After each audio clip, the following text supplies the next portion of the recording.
Hey everybody, I wanted to start showing my students how to play with the tools of Adobe Illustrator to help them develop their own professional logos.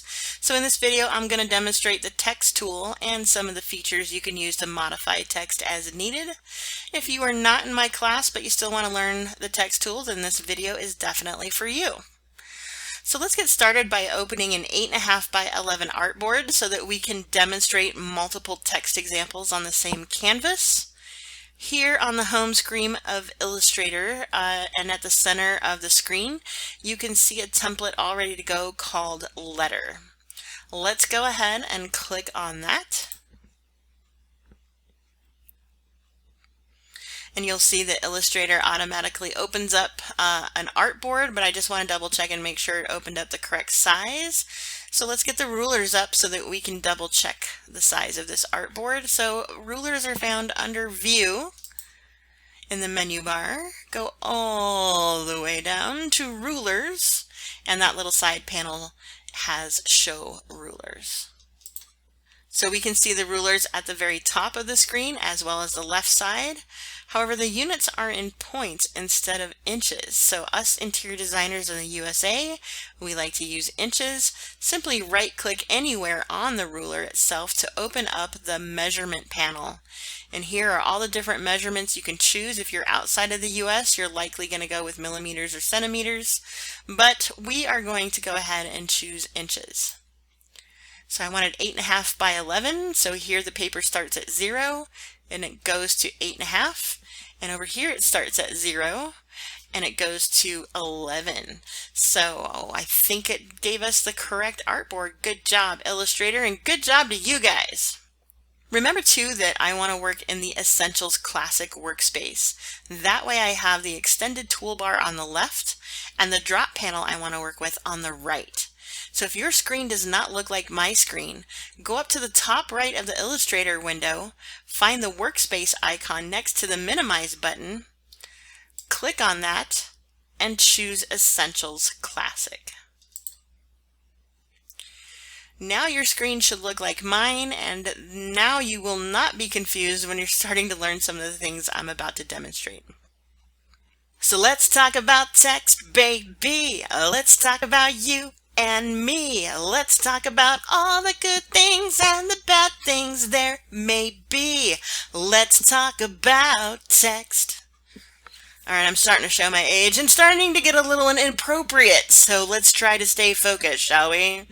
The text tool is located in the toolbar. It looks like a capital T.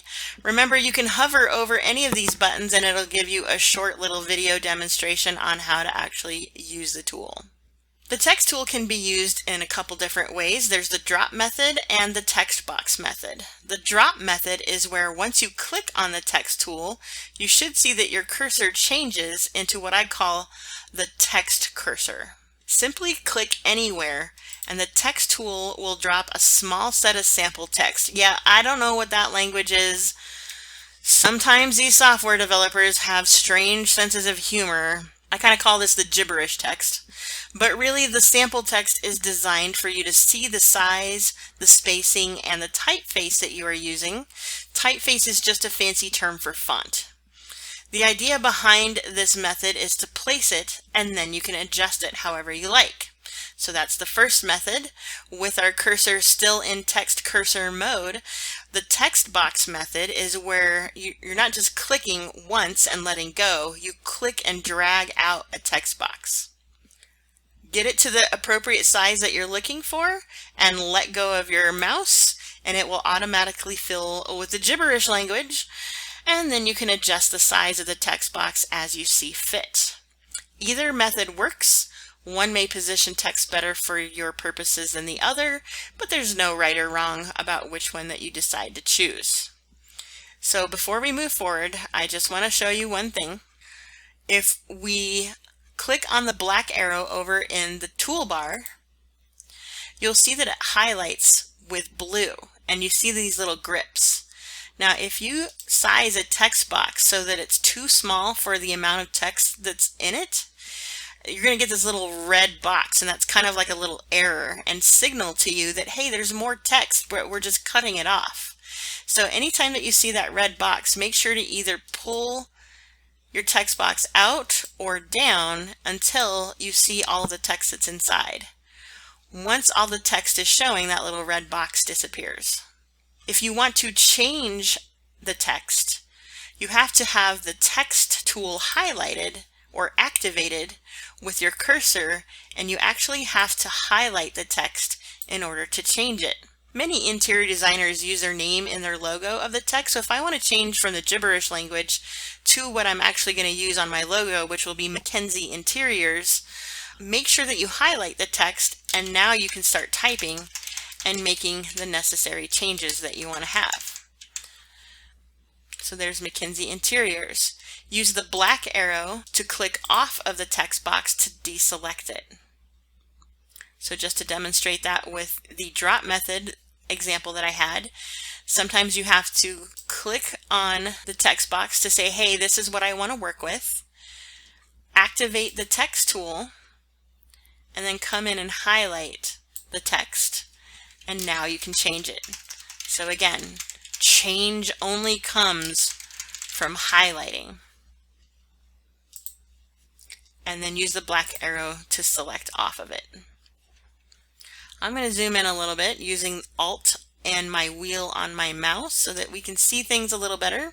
If I want to change colors or size, once again, grab that text tool, highlight the text that you want to change, and now you can make the necessary changes. So up in the control panel just underneath the menu bar, you should see a whole series of options that we can use to make changes to the text.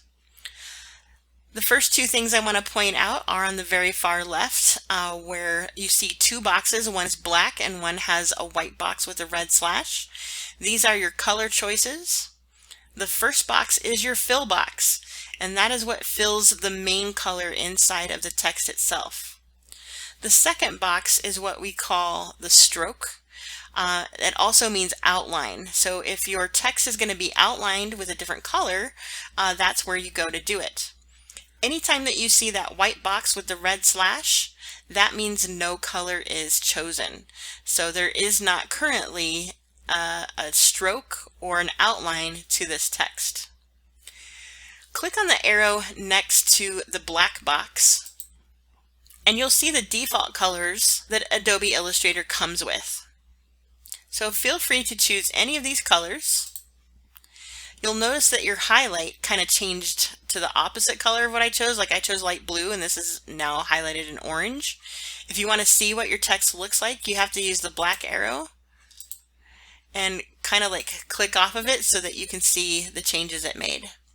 I like it, but maybe I don't. I want to play around a little bit. So again, the text tool, you must highlight it in order to change it. Come up and let's do some pink, everybody. Oh, that's beautiful. Nice pink interiors. That so reflects my personality. If you don't know me, pink is not naturally a color that I gravitate towards, but sometimes it makes a statement. So we'll just use pink for now.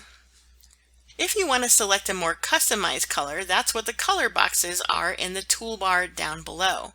So the box on the top left is the fill, the box on the bottom right is the stroke.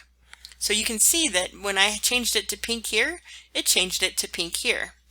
If you want to activate the stroke, you have to double click on it to get it to move forward. So whichever box is forward is the one that you're actually working with. I'm going to go ahead and hit cancel for right now, but I just kind of wanted to demonstrate how you can toggle between the two colors. So double click on the box will activate the color picker. On the left side you'll see two boxes, one's skinny and one's a little fatter. I like to call it Rubenesque, thank you very much. But the skinny box will allow you to choose what color you want to work with, and the Rubenesque box will allow you to choose the hue or shade of that color or anything in between that you want to work with. So let's say that I want this nice little like lavender purple color. That's what this little box right here is for. It helps you see what color you originally had chosen and then what color you're going to be choosing once you hit OK. Down below are what I call the formula boxes. Remember how I was talking about the differences between RGB and CMYK? Well, for interior designers, most paints like Sherwin-Williams and Benjamin Moore have RGB formulas for each color that they have created. Some of them have CMYK, but mostly it's RGB. That way, if you find a paint color that you like on, let's say, the Sherwin-Williams website, you can write down the RGB formula, and then you can come in here to Illustrator or Photoshop or InDesign or honestly any software program and actually input that formula, and then you're working with the exact same paint color that Sherwin-Williams has. It's quite cool how it works, and I'm going to show you how to do that in a future video. But for right now, just understand that this is where the formulas are. So every time that you change colors, notice how the formulas update. So just be mindful of that because we're going to hit it later. All right, I like that kind of like weird purplish kind of color. So let's go ahead and click OK. What the heck? It didn't change to that color.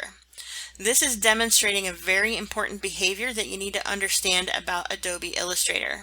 In order to get something to change, you have to have it highlighted.